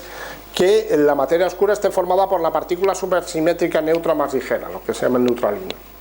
Y dentro de todos esos modelos, de todas esas familias de modelos, entre las cosas que suceden es que en lugar de haber un solo bosón de Higgs, hay varios bosones de Higgs. Entonces hay toda una fenomenología de teorías de distintos modelos que van más allá del modelo estándar, que predicen un montón de cosas que, desgraciadamente o afortunadamente, no lo sé, no hemos visto. Es decir, el modelo estándar, una de las cosas curiosas, y esto pasa no con el modelo estándar, no solo con el modelo estándar de la física de partículas, sino también con el modelo cosmológico estándar, es que son demasiado buenos. Es decir, lo que se ve es lo que predicen y nada más. Es decir, aunque el modelo es feo y hay cosas que uno no termina de comprender, no hay fenómenos que realmente te obliguen a ir más allá de él. Entonces, ¿puede haber más Higgs? Puede que sí. De hecho, puede que en un experimento del LHC se vean, y entonces eso nos va a obligar a ver qué extensiones del modelo estándar o qué teorías que van más allá del modelo estándar permiten acomodar la existencia de esas partículas. Pero realmente no hacen falta. Es decir, por el momento no hay ninguna observación que requiera la existencia de más partículas de tipo Higgs. Con el que se ha encontrado, vale. Y con los experimentos estos del LHC y con la potencia que tiene el charraco ese, ¿es posible que se descubra alguna partícula de estas supersimétricas? La esperanza de la gente que trabaja en supersimetría es que efectivamente se pueden descubrir, pero eso depende de la masa que tengan. Es decir, el LHC tiene una energía por haz que tiene una energía que es fija, la que permite, la máxima que permiten los imanes con los que funciona, que son de 13 TeV. Entonces, si las partículas supersimétricas son demasiado pesadas, simplemente no se pueden producir en las colisiones de protones en el LHC, y aunque existan, no las podemos descubrir. Y necesitaríamos un acelerador todavía más potente para verlas. El problema es que puede que estén al alcance de la mano y que a lo mejor con un acelerador que tenga el doble de energía ya lo pillamos, o a lo mejor son 1000 veces más pesadas de lo que podemos hacer, y entonces es directamente imposible hacer un acelerador que las pueda producir y que podamos identificarlas. O sea, no sabemos. Bueno, una pregunta muy sencilla de alguien que sabe muy poquito de todo esto. Pero yo me imagino que en el momento del Big Bang las interacciones de partículas existían, porque si no el Big Bang no hubiera sido posible. Primera pregunta que no estoy seguro de que es correcta. No, las preguntas son siempre correctas. Lo que no suelen ser correctas son las respuestas. Las preguntas son siempre correctas. Si existían, ¿qué pasaba antes del Big Bang? Y tercera pregunta, siempre en la misma línea, me imagino que también estas interacciones son de alguna forma similares en el sistema astral en el que vivimos. Y ahora, todo esto a mí me parece un caos impresionante. Y yo pregunto, ¿de dónde sale el equilibrio que nos permite ser lo que somos y estar en este universo? Bueno, vamos por partes. La última parte es más complicada. Voy a intentar por la parte más fácil. El problema, cuando uno habla del Big Bang, realmente es un problema difícil, porque desde el punto de vista de lo que conocemos, nosotros lo vemos lo vemos mirando hacia atrás. Entonces, nuestras observaciones nos permiten ver lo que sucedía hasta un intervalo de tiempo que se desplaza hacia el pasado un número que es la edad del universo, 13,799 millones de años.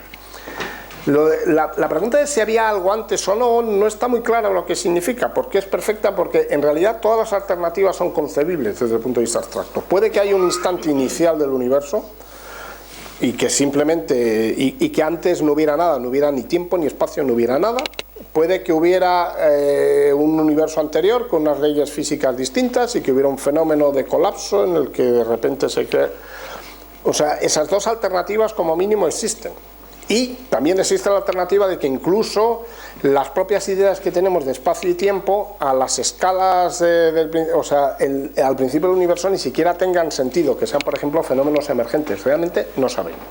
Entonces, con respecto a la primera parte de la pregunta, simplemente eso, es decir, nosotros somos capaces, o sea, haciendo observaciones, somos capaces de decir lo que pasaba hasta un cierto punto, y a partir de ahí, que es mirando hacia el pasado, realmente no vemos, no sabemos lo que pasa. Eso responde a la primera pregunta. Bueno, intenta responder malamente a la primera pregunta. La segunda pregunta era que cómo sabemos si las interacciones que vemos aquí son las mismas que había al principio del universo. Es una pregunta muy buena, y curiosamente la respuesta es, se puede entender, esa es fácil, esa es más fácil de responder. Si uno mira, por ejemplo, la luz, uno se va a un laboratorio y toma un espectro de una sustancia, por ejemplo, de un elemento, del hidrógeno. El espectro pues ve una serie de líneas que corresponden a radiación de unas longitudes de onda que son muy precisas y que podemos medir muy bien. Si ahora uno coge un telescopio, pone un espectrógrafo, la versión moderna de un espectrógrafo, y toma el espectro de lo que se ve en una galaxia que está a 1000 millones de años luz, esos espectros son muy complicados, tienen líneas de un montón de elementos, incluso moléculas, ahí de todo, pero uno puede distinguir las líneas del espectro del hidrógeno y ve y comprueba que el espectro del hidrógeno que existía hace 1000 millones de años es idéntico al que vemos ahora. Eso quiere decir que desde luego la física, si no era idéntica, era muy muy parecida. De hecho, hay gente que se dedica a hacer observaciones astronómicas, intentar estudiar si las constantes fundamentales de la naturaleza han cambiado durante la evolución del universo o no.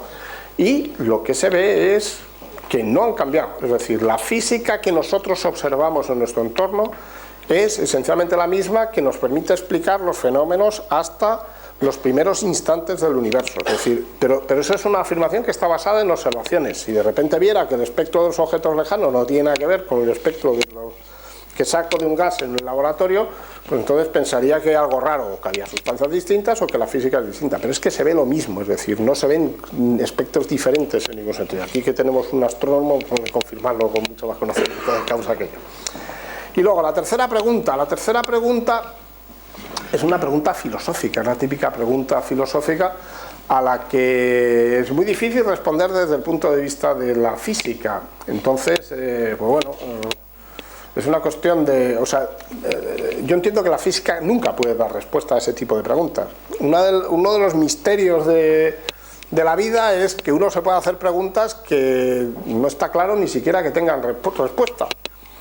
O sea, no está claro que todas las preguntas tengan respuesta y desde el mundo de la física al menos somos capaces de dar una respuesta más o menos detallada a una familia de preguntas más o menos restringida, pero que no son todas las posibles. También es cierto que puede que haya preguntas que directamente no la tengan. Uno se puede preguntar por qué puede haber preguntas que no tengan respuesta, es decir, puede hacerse una cosa autorreferente y volverse medio loco. Esa es más difícil, esa no sabría. Benjamín. Bueno, date las gracias por la charla, ha sido muy divertida. Y yo quería preguntarte algo que, o sea, yo nunca he estudiado teoría cuántica de campos ni este tipo de cosas, y es si hay alguna forma intuitiva de entender lo que hemos visto de las partículas de intercambio. O sea, por ejemplo, con un caso sencillo, tú tienes aquí un protón y tienes un protón en la galaxia de Andrómeda, y entonces, como la fuerza electromagnética es de alcance infinito, el protón que está allí lejos se está enterando de que hay un protón, ¿no? Entonces, según lo que nos dice pues la teoría, es que están intercambiando protones virtuales, ¿no? Sí. ¿Se podría explicar eso? O sea, no son fotones reales, no son fotones como los que estamos nosotros acostumbrados, pero intuitivamente, ¿cómo se podría entender este fenómeno? Porque obviamente hay algo que le está diciendo a aquel protón que yo estoy aquí atrayéndolo y al contrario. Muy buena pregunta. Esta es una pregunta de físico, es una pregunta muy buena. Bueno, pues la respuesta, o sea, te puedo dar una respuesta en varios niveles. O sea, cuando este tipo de diagramas, por ejemplo, los diagramas de Feynman, que realmente son los ingredientes básicos de los cálculos que uno hace, hay que entenderlos con bastante cuidado. Porque antes de que existieran, o sea, está la historia de la teoría cuántica de campos es fascinante y los protagonistas eran gente con unas personalidades tremendas. Uno de ellos es Feynman, otro de ellos es Schwinger, del que no he hablado. Entonces Schwinger era una persona que tenía una destreza matemática increíble y era capaz de hacer cálculos, predicciones de la electrodinámica cuántica con unos cálculos tremebundos. Y entonces Feynman utilizaba un método mucho más intuitivo, y eso tiene que ver directamente con la pregunta de Benjamín, que era hacer unos diagramas que le permitían escribir las fórmulas mucho más rápido. Y de hecho las malas lenguas decían que como es mucho más fácil hacer los cálculos utilizando diagramas de Feynman, Schwinger luego los comprobaba escondido haciendo los cálculos, porque no era muy amigo de Feynman.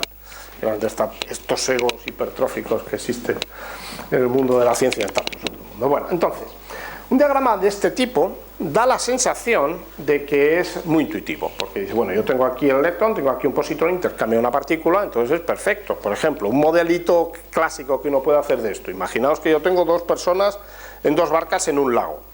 Uno tiene una pelota que pesa mucho y entonces está a 3 metros, le lanza la pelota al otro y entonces, claro, cuando lanza la pelota, por conservación del momento lineal, hay un retroceso de la barca del tío que la lanza, y el que la recibe, cuando le llega, retrocede para atrás. Entonces, pues sí, es una cosa parecida. Yo tengo que lanzándose una pelota uno con otro, se mueve a una cierta velocidad y al final el resultado es que las dos barcas van moviéndose para allá. Sin embargo, ese modelo, cuando uno intenta llevarlo demasiado lejos, ve que no funciona, porque explicar la atracción que se produce entre cargas de distintos signos por un mecanismo así es muchísimo más difícil. De hecho, no lo he conseguido nunca. Y no solo eso, sino que hay una parte que es muy importante, y es que las teorías de campos son relativistas. Entonces, cuando uno empieza a hablar de estos fenómenos de intercambio, tiene que tener en cuenta que hay ciertas condiciones que vienen impuestas por la relatividad que se tienen que cumplir. Entonces, cuando uno piensa en la interacción entre un protón aquí y un protón en Andrómeda, el formalismo cuántico que uno utiliza para describir eso tiene que respetar, por ejemplo, la causalidad, es decir, la señal tiene que tener tiempo para llegar de un sitio a otro, y eso realmente complica mucho las cosas. Añadido a eso está en el lenguaje caprichoso que se utiliza en teoría cuántica de campos, a estas partículas que se intercambian se las conoce como partículas virtuales, porque de alguna forma, si uno quiere hacer una imagen clásica, hay cosas o sea, si uno quiere hacer una imagen más o menos inteligible, hay cosas que clásicamente son como sagradas, la conservación de la energía, que cuando uno describe fenómenos de ese tipo, por lo menos en intervalos de tiempo cortos, no se pueden cumplir. Por ejemplo, cuando antes hablaba de la desintegración de un neutrón, pues el quark emite una partícula W que pesa 90 veces lo que pesa el protón. Entonces, lo que pasa es que el lenguaje caprichoso que se utiliza para más o menos hacer descriptible este tipo de cosas, pues se dice que es una partícula virtual que vive un tiempo tan corto que hace que al final, en forma promedio, pues no se viole la conservación de la energía. Entonces, lo que es dar una explicación intuitiva, yo creo que es muy difícil y de hecho es peligroso. Es decir, lo único que uno puede hacer con garantías es las reglas matemáticas que uno lee con facilidad de este diagrama, las aplica siguiendo una receta que existe y que está deducida a partir de primeros principios y que le da el resultado de un experimento de colisión como este. Pero lo que son los detalles, si uno recurre a estas imágenes, si uno sigue demasiado estas imágenes, al final te llegan al huerto, porque cuando piensas un poco más dices, no puede ser eso lo que está pasando, como con esto que contaba de las barcas. Y de hecho esto, o sea, a mí me encantaría poder entender de una manera muy intuitiva este tipo de cosas, pero al final la conclusión es que como existe un procedimiento matemáticamente bien definido, si uno sigue ese, pues llega desde donde quiere empezar a la predicción del experimento que quiera dar, y eso está bien claro. Y punto. Esto, en cierto sentido, este tipo de cosas son como un artefacto mnemotécnico, ¿eh? Ayuda algo a la intuición, pero si uno se fija demasiado, y el problema, por ejemplo, es que cuando uno lee literatura de divulgación, por supuesto en una charla como esta, uno tiene que recurrir a ese tipo de lenguaje por hacerlo mínimamente digerible, porque claro, no se puede. Y el problema de eso es que tiene sus peligros, ¿eh? Creo que no he contestado muy bien a tu pregunta, pero bueno, más bien he expresado mis propias inquietudes al respecto de estas cosas. Sí, también un poco rara. Los campos que crean las interacciones, o los campos correspondientes a cada una de las interacciones, ¿son los que crean las partículas o las partículas que crean los campos? En concreto, por ejemplo, el bosón de Higgs, que es la partícula del bosón mediador, se desintegra, según has dicho, muy rápidamente, ¿no? Sí. Entonces, esa interacción que está dando parte de la masa del resto de los cuerpos está producida por partículas que se crean y se destruyen rápidamente, o el campo de Higgs crea bosón. ¿Cómo se hay que entender todo esto? Esta es difícil de responder. Vamos a ver, el concepto de campo clásico más o menos está claro, es una distribución de una magnitud en todos los puntos del espacio. Eso es fácil de entender. Por ejemplo, un campo de temperaturas, pues la temperatura que hace en cada punto de esta sala. El campo electromagnético, que es una cosa un poquito más complicada, pues sigue, desde el punto de vista clásico, se puede entender como la distribución de una magnitud o de dos magnitudes vectoriales en todos los puntos del espacio. Eso está más o menos claro. El concepto de campo cuántico y las relaciones que tienen las partículas con los campos cuánticos es mucho más difícil. Es decir, los campos cuánticos como objetos matemáticos son un cierto tipo de operadores en un espacio de Hilbert. Y lo lamento, pero no lo puedo explicar de mejor manera. Es eso, es decir, hay una descripción matemática muy complicada que se basa en una serie de conceptos matemáticos que no son elementales, que es la que da sustancia a qué es un campo cuántico. O sea, el campo cuántico es un tipo de objeto matemático que no es como el campo clásico, no tiene nada que ver. Asociado con los campos cuánticos, y tampoco puedo ser mucho más concreto, existen unas partículas elementales que están asociadas con el campo, pero que no son parte de él, es decir, son otro tipo de objetos matemáticos. ¿De acuerdo? Y que tienen que ver, por ejemplo, con las simetrías espaciotemporales. La definición matemática de partícula elemental es una cosa terrorífica, porque uno tiene que estudiar varios años de matemáticas para entender las 4 palabras que aparecen. Son las representaciones irreducibles del grupo de Poincaré.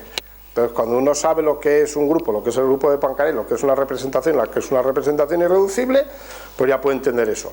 Luego está el problema de determinar cuáles son y qué propiedades tienen. Y es curioso que, por ejemplo, el hecho de que las partículas elementales tengan propiedades como la masa y el spin es una consecuencia de esa definición tan incomprensible que he dado. Pero es incomprensible simplemente porque los conceptos básicos que aparecen, las palabras que aparecen en la definición, son conceptos matemáticos avanzados que uno tiene que estudiar y lleva tiempo. O sea, no se explican en media hora. Entonces, una partícula elemental es esa. Entonces, en la descripción de una teoría cuántica de campos, pues aparecen unos operadores en un espacio de Hilbert, que es lo que se conoce como campo. Uno tiene que manejar esos objetos para hacer predicciones físicas. En última instancia, uno deduce la existencia de este tipo de diagramas a partir de ahí, como una forma mnemotécnica de entender cómo funciona, y luego ve que asociado con esos campos, cuando uno construye el espacio de Hilbert del sistema, pues ve que hay unos vectores básicos que son las partículas elementales. No se puede explicar mucho mejor. Yo qué sé, hay colegas que si les preguntas te dice que el campo cuántico que una partícula elemental es una perturbación en un campo cuántico. Bueno, me tienes que decir que es un campo cuántico, que es una perturbación en un campo cuántico y por qué luego se manifiesta como se manifiesta.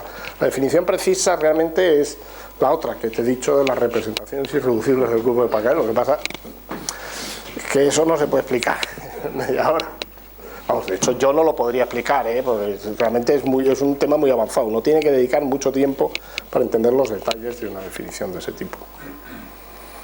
Bueno, yo tengo un comentario, y es que viendo las imágenes, cada vez que veo las imágenes del LHC, no sé de qué me tengo que maravillar más, si de la ingeniería que se ha desarrollado para ayudar a los físicos a confirmar sus teorías, o de las teorías de los físicos, porque realmente es impresionante la ingeniería que hay detrás. Es decir, ¿qué sería de los físicos sin los ingenieros? ¿Qué sería de los físicos sin los ingenieros? Bueno, no, pero bueno, puedo decir algo sobre eso. O sea, a mí me produce, o sea, yo no soy físico experimental, a mí me produce estupor, pero vamos, el mismo estupor que me produce yo qué sé, un ordenador, que es una cosa mucho más sencilla. La cantidad de ordenadores que habrá en el CERN es una cosa tremenda y realmente yo no entiendo cómo funciona un ordenador, es decir, unos rudimentos de la física que hay. O sea, a mí me parece asombroso, desde el punto de vista además de lo que es el tipo de tecnología que se usa, en muchas cosas está al límite, es decir, imanes superconductores como los que usa el LHC, cuando se empezó el programa no se había hecho ninguno, y había que ser capaz primero de hacer uno y luego de producirlos de forma industrial, porque hay que rellenar 27 kilómetros de imanes, es decir, realmente es algo que que es difícil de entender, o sea, es realmente difícil de entender. Y ahora, ¿qué sería de las físicas y los ingenieros? Pues bueno, los ingenieros son de alguna, hacen un trabajo distinto, pero por ejemplo, cuando antes he hablado del electromagnetismo, bueno, hay un señor que fue Maxwell que dio la descripción fundamental del electromagnetismo y que empezó a ver algunas de las consecuencias. Pero luego la gente que era capaz de pensar en cómo utilizar esa teoría para hacer una radio, para hacer un motor eléctrico, para hacer una conducción de corriente, algo así, es una persona que tiene que entender muy bien la física que hay detrás y dedicar un montón de ingenio y de esfuerzo a diseñar aparatos que funcionen. Eso es algo distinto de lo que hacen los físicos normalmente, ¿no? Luego también es cierto que hay un continuo, es decir, yo qué sé, volviendo a otros campos de la física, pues en astrofísica, la gente que hace instrumentación astronómica, a mí también me parece increíble, porque no es a estas escalas, pero realmente los instrumentos que se usan en astronomía son siempre el último grito, es decir, para poder ver más lejos y objetos más débiles necesito detectores más sensibles, con menos ruido, y eso requiere requiere utilizar los conocimientos de la física moderna hasta el límite, si no, no eres capaz de hacer esos aparatos, y eso lo hace, pues eso es una mezcla entre un físico, un ingeniero, no sabría decirte muy bien, que no hay, realmente es una relación, es un continuo, es decir, no, y la relación es una relación de beneficio mutuo, no sé cómo decirte. Era simplemente mencionar la necesidad para los niveles de conocimiento de la materia, cuál es la necesidad de un trabajo constante. Pero el otro comentario que quería hacer es sobre que quiero saber más sobre los neutrinos, a ver si podéis organizar una exposición sobre ese tema, porque se están haciendo esfuerzos tremendos para detectarlos. Bueno, los neutrinos se detectaron hace un montón de tiempo, sí, directamente, hay unas instalaciones tremendas por ahí, entre otros sitios, en el Polo Sur creo que hay una, ¿no? Sí, hay un telescopio de neutrinos, de hecho, que es una máquina también, es una cosa notable, muy notable. Bueno, el caso es que estoy interesado en saber algo más, cuál es el interés, por qué, qué se pretende encontrar con ello. Vale, eso por ejemplo en el IFT, en el Instituto de Física Teórica aquí en la Autónoma, hay gente que hace física de neutrinos, investigación de física de neutrinos, que... saben mucho, ¿eh? No, es difícil, ¿no? Es difícil porque son cosas que están bastante lejos de nuestra experiencia cotidiana, entonces, pero vamos, se puede entender algo. Yo tampoco entiendo mucho de neutrinos, ¿eh? Bueno, la respuesta que ha dado de que hay un continuo entre la ciencia y la tecnología, bueno, pues es evidente. Acaba de quitarse el Feynman. Feynman estaba ahí, es precisamente un gran ejemplo. Feynman era un ser exquisito porque es que llegaba a todo, es decir, cuando estaba en Los Álamos, lee uno la biografía y se dedicaba a un arte de ingeniería de todos los candados y todo lo que había allí de la seguridad, pues el tío lo deshacía, hacía con ello lo que quería. Es decir, es el ejemplo de ese continuo entre el conocimiento, en definitiva. Bueno, hay casos que son, por ejemplo, un caso muy espectacular es Dirac. Dirac era ingeniero de formación, porque su padre más o menos le obligó a hacerse ingeniero, y luego derivó hacia la física teórica, y de hecho Dirac es uno de los padres de la mecánica cuántica. Las contribuciones de Dirac a la física teórica fueron fundamentales, pero era ingeniero. Dirac era ingeniero. El caso de Einstein, que era formación ingeniería. Sí, también, sí. Y trabajó en la oficina de patentes, donde no creo que estuviera patentando... Einstein tenía un convenio con un estudiante que era Leo Szilard para explotar patentes en termodinámica. Ellos diseñaron uno de los primeros frigoríficos que quemaba gas, que después había muchos modelos. Yo recuerdo haber visto por ahí, ¿verdad? De hecho, creo que esa es la única patente de Einstein, la del frigorífico que diseñó con Leo Szilard.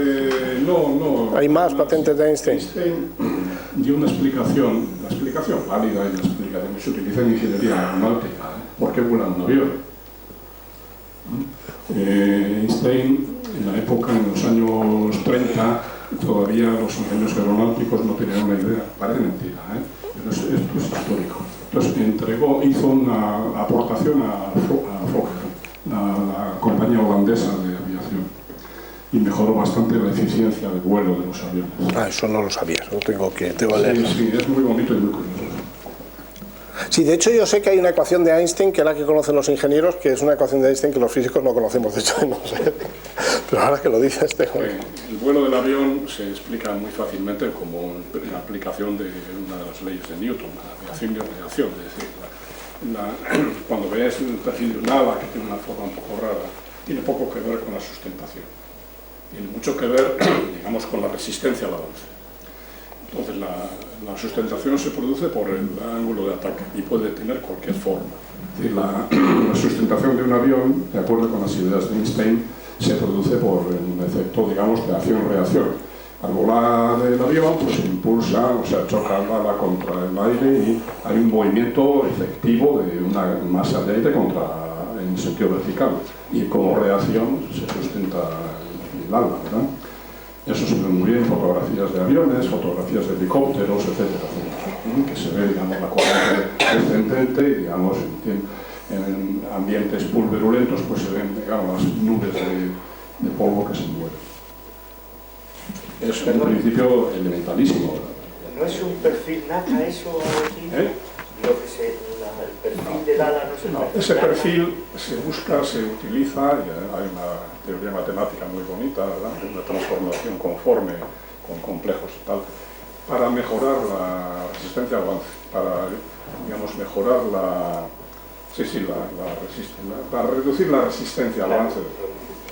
Es que a los chavales se les explica que el perfil del ala, que, digamos, hace que la velocidad del aire por la parte superior sea mayor o menor que por abajo, y entonces hay una diferencia de presión, pero echas los números y el avión no puede volar. No se puede levantar del suelo. Bueno, a ver, si viniendo de otro área científica no la lío, ¿no? Lo que he dicho antes de las preguntas, se lía con las respuestas, con las preguntas. Respecto a la generación de materia en el vacío. Se llama la fluctuación cuántica. Fluctuaciones cuánticas del vacío, eso es otro lenguaje. O con Big Bang, pero no, la pregunta no es con el Big Bang, la pregunta es, ¿hay un modelo, con todas las cuadros de partículas que has presentado, un modelo en el que esa generación de materia en el vacío siempre se genera la misma partícula o depende de la energía que haya alrededor? Vamos a ver, el tema del vacío en teoría cuántica de campos es otra de esas cosas un poco desgraciadas, que es algo parecido a lo que contestaba antes a Benjamín de los diagramas de Feynman.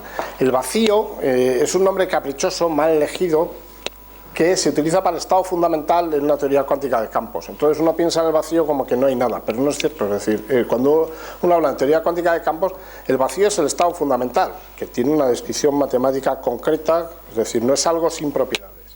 Y entonces, eso hay que tenerlo muy en cuenta cuando uno hace cálculos en teoría cuántica de campos. Ahora, lo de crear partículas del vacío, pues realmente no es eso lo que pasa en cierto sentido. Es decir, en cierto sentido matemático, si yo tengo el vacío, que es un vector en un espacio de Hilbert, actuando con ciertos operadores, creo partículas, pero eso es algo de tipo puramente matemático. Es decir, desde el punto de vista de la física, el vacío las partículas no se crean a partir del vacío.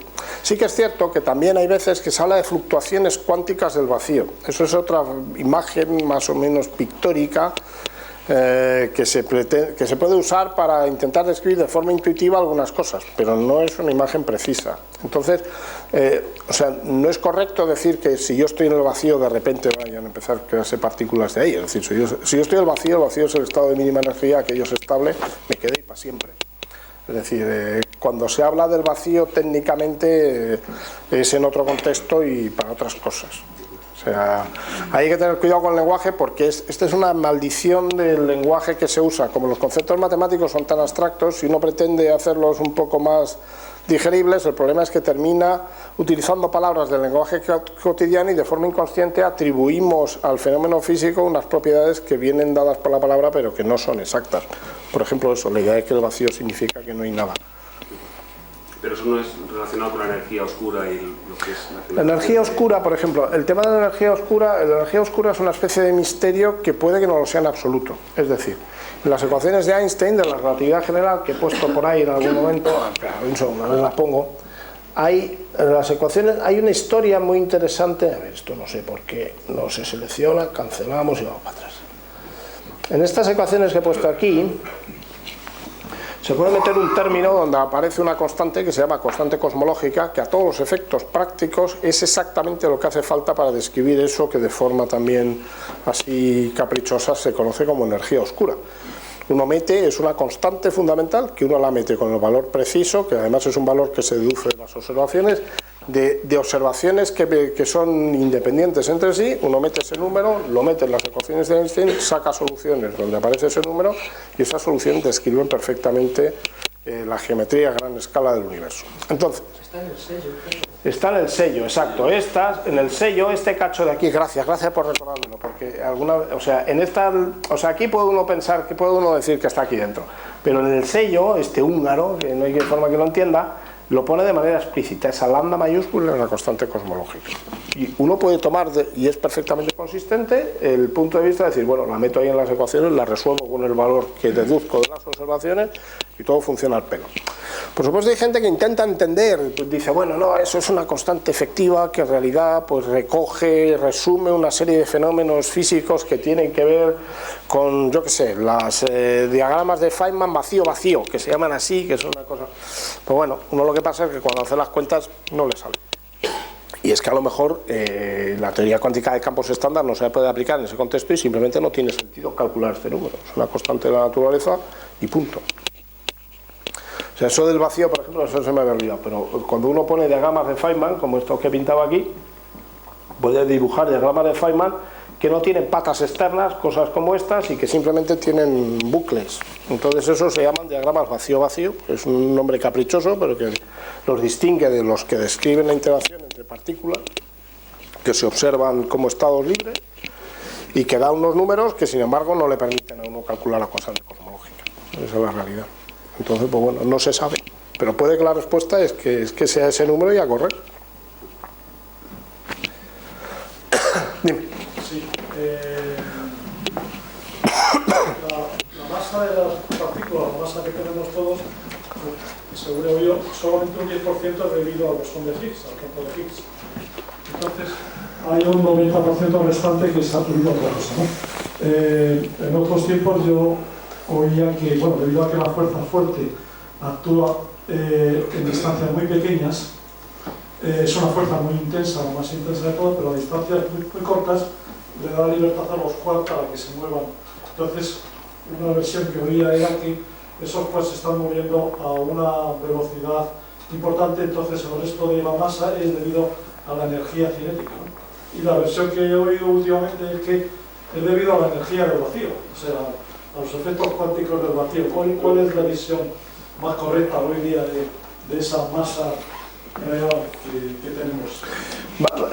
Muy buena pregunta. Cuando he hablado del bosón de Higgs, he pasado así muy rápido, pero he dicho que da masa a las partículas elementales. Entonces, partículas elementales en ese contexto son esas que ponía en este cuadro. Es decir, es verdad que da masa a estos bosones y también a estos objetos de aquí, ¿vale? O sea, cuando uno pone el lagrangiano, pues ve que la interacción con el Higgs explica las masas de esas.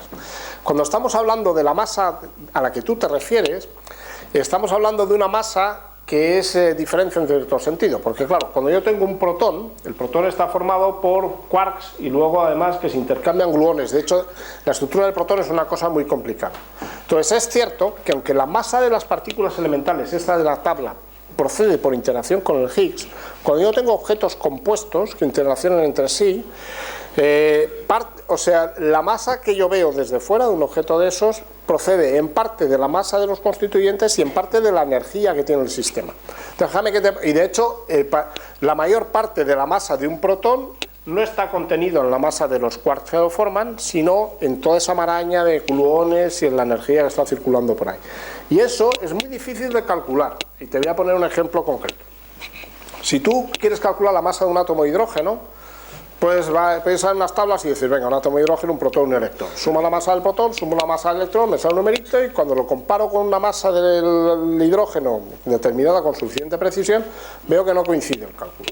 Y no coincide porque tengo que tener en cuenta la energía de ligadura. Si yo tengo un átomo de hidrógeno en estado fundamental, eso tiene una energía de ligadura que es negativa, de forma convencional es negativa, y tengo que restarla antes de convertir esa energía en masa utilizando la fórmula de Einstein para que me salgan las cuentas bien. Es decir, en un sistema ligado de un protón y un electrón, la masa total es menor que la masa de los constituyentes. Y sin embargo, en un sistema ligado como un protón, donde lo que tengo son quarks que interaccionan con la interacción fuerte, lo que se llama la QCD, la cromodinámica cuántica, intercambiando gluones, el efecto es el contrario.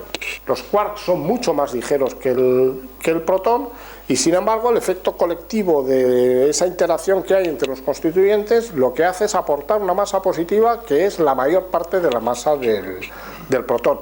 La afirmación que tú hacías es correctísima, es decir, la mayor parte de la masa que vemos es masa que viene de ahí, pero no es la masa de los constituyentes elementales, es decir, lo único que hace el Higgs es dar masa a los constituyentes elementales.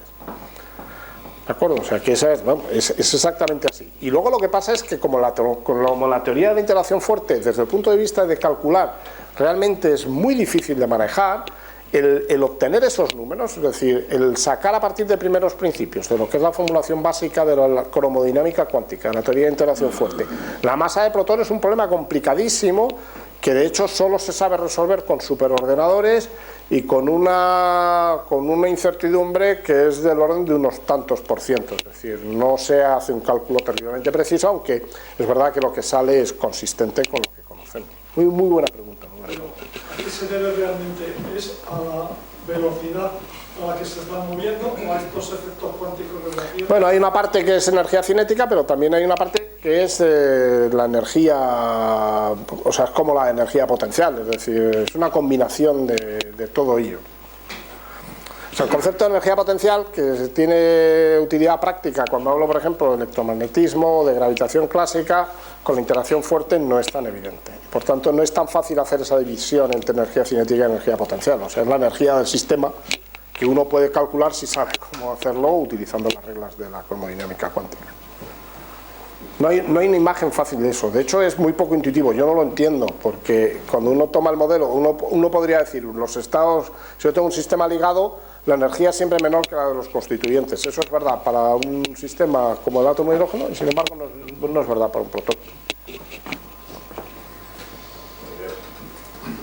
Yo estaba polarizado también últimamente, estoy polarizado por una idea visual de que todos los campos, pero me parece que no tiene que ver, podrían reducirse a un único campo en el que se manifiestan partículas como los electrones, los protones o lo que sea.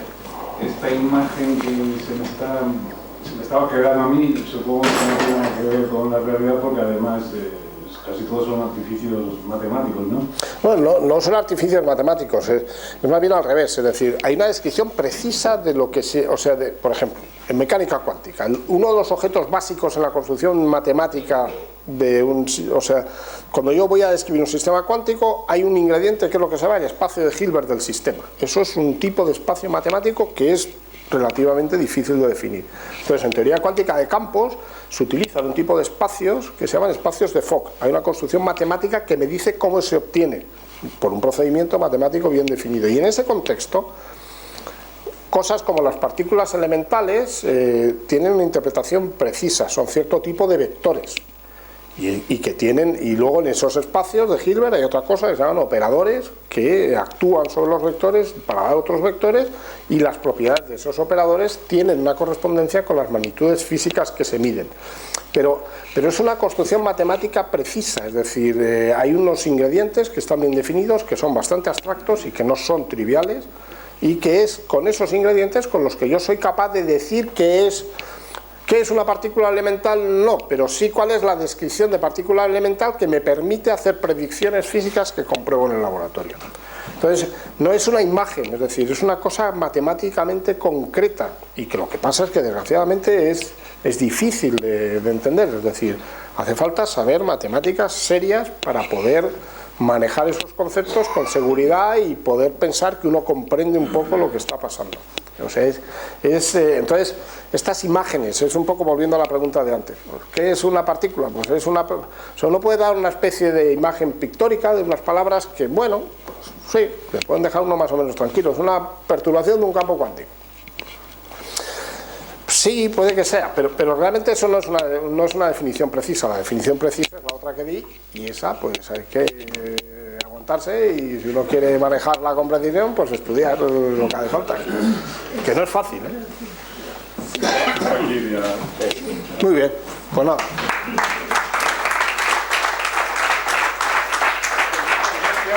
A vosotros. Sabes que no somos muy ricos.